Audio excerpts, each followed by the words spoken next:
Saa zingine کبھی تو آپ کو کئی افراد کے ساتھ سیکس کرنا پڑتا ہے. یہ کلائنٹس آپ کو زخمی اور ہراساں بھی کرتے ہیں. wanakudhulumu.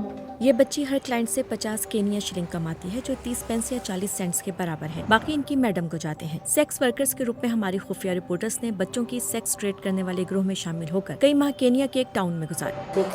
وہ اب بھی بچے ہیں، اس لیے انہیں بس ٹافیاں دے کر بہکانا آسان ہے. مائی ماہیوں میں جسم فروشی نقد کمانے کا بہترین ذریعہ ہے اور زیادہ تر گاہک ٹرک چلانے والے ہوتے ہیں. ہماری انویسٹیگیٹر جنہیں ہم اینا کہیں گے، انہوں نے میڈم نیامبورو کا اعتماد حاصل کیا.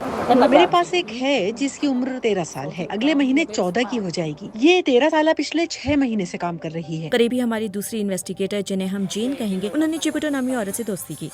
آپ کو اس طرح کا کاروبار بہت خفیہ طریقے سے کرنا پڑتا ہے کیونکہ یہ غیر قانونی ہے. چپٹو جین کو ایک گھر میں لے جاتی ہیں اور تھوڑی دیر کے لیے 2 بچوں کے ساتھ اکیلا چھوڑ دیتی ہیں.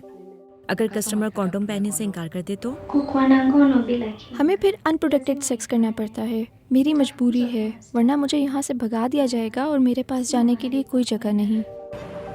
یہ جاننا ناممکن ہے کہ یہاں کتنی میڈمز بچوں کا استحصال کر رہی ہیں، جبکہ 18 سال سے کم عمر بچوں کی فروخت یا ٹریفکنگ کا مطلب عمر قید ہو سکتا ہے.